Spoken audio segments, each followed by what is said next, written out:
কুসুমের লগ্নভ্রষ্টার হওয়ার আঘাত সইতে না পেরে এবার হার্ট অ্যাটাকে আক্রান্ত হলো কুসুমের বাবা। হ্যাঁ বন্ধুরা, ভিডিওটা লাইক দিয়ে দেখতে থাকুন। যে মুহূর্তে কিনা কুসুমের বাবা হঠাৎ করে অসুস্থ হয়ে মাথা ঘুরে পড়ে যায় এবং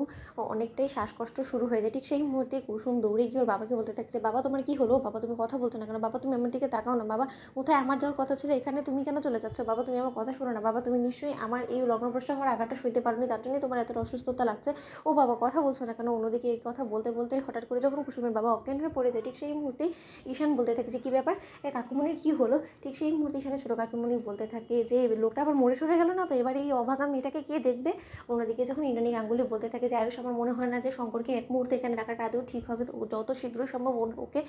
এক্ষুনি হসপিটালাইজ করার ব্যবস্থা করো। অন্যদিকে যখন আয়ুষ বলতে থাকে যে কুসুম এরকম করে কান্নায় ভেঙে পড়লে তোমার বাবা সুস্থ হয়ে যাবে না, তার জন্য অবশ্যই তাকে আমাদেরকে এক্ষুনি হসপিটালাইজ করতে হবে, আমাদের সঙ্গে তুমি হসপিটালে চলো। ঠিক সেই মুহূর্তে যখন কুসুমের বাবাকে হসপিটালাইজ করা হয় এবং কুসুম যখন কান্নায় ভেঙে পড়ে, তখনই ডাক্তাররা কুসুমের বাবাকে অবজারভেশনে রাখা মাত্রই বেরিয়ে এসে বলতে থাকে যে দেখুন ওনার পেশেন্টের যথেষ্ট পরিমাণে হয়তো বা উনি আঘাত পেয়েছে কোনো একটা কথায়, তাতে করে উনি হার্ট অ্যাটাক করে বসেছে এবং ওনাকে সেন্সে ফিরিয়ে আনার আমরা সর্বোচ্চ চেষ্টা চালিয়ে যাচ্ছি এবং বাকিটা ঈশ্বরের হাতে, ঈশ্বর যদি চায় তাহলে একমাত্র উনি ফিরবেন, হয়তো বা আমরা কিছু বলতে পারছি না, আমরা আমাদের সর্বোচ্চ দিয়ে ট্রাই করছি। অন্যদিকে এই কথা বলা মাত্রই যখন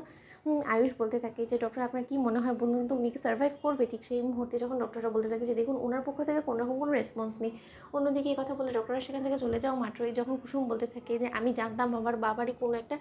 অসুস্থতা দেখা দেবে এরকম করে, কারণ বাবা আমার কোনো রকম কোনো ক্ষতি হবে সেটা কোনোভাবেই সহ্য করতে পারবে না এবং আমার এই অবস্থার জন্য বাবা নিশ্চয়ই নিজেকে দায়ী করেছে এবং নিজেকে দায়ী করতে গিয়ে নিজেকে এরকম করে মৃত্যুর কোলে ঢলে দিয়েছে। আমি চাই না, আমি আর এই পৃথিবীতে বেঁচে থাকতে চাই না, যেখানে কিনা আমার পাশে আমার বাবাই থাকবে না সেখানে আমি বেঁচে থেকে কী করবো। অন্যদিকে কুসুমের ছোটো ভাই বলতে থাকে যে তোরা সকলে মিলে চলে যায়, শুধুমাত্র আমি বেঁচে থাকি, তাহলে দিদি একটা কাজ কর না, এক বোতল বিষ কিনে আন, তুই এবং আমি আমরা দুজনেই খেয়ে একবারে চলে যাই, গোটা পরিবারটাই শেষ হয়ে যাবে কি রে। অন্যদিকে এই কথা বলা মাত্রই যখন ইন্দ্রাণী গাঙ্গুলি বলতে থাকে যে কুসুম তোমার কি মাথা খারাপ হয়ে গেছে, বলো তো এতটা অধৈর্য কেন হচ্ছে বলো তো, ডক্টররা তো নিজেদের মতো করে চেষ্টা করছে।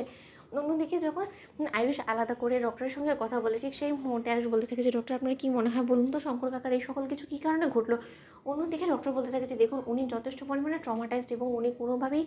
কোনো একটা কিছু নিয়ে ডিপ্রেসড হয়ে পড়েছে এবং সেই ডিপ্রেশনের কারণে ওনার মাথা কাজ করছে না এবং ওনার হার্টের উপর একটা প্রেশার পড়েছে বিধায় উনি এতটা অসুস্থ হয়ে পড়েছে এবং ওনার বাঁচার চান্সেস একদমই কম। এবার আমাদের হাতে এতটুকুই আছে যে উনি যেটা চায় যদি সেটা কোনোভাবে সম্ভব হয়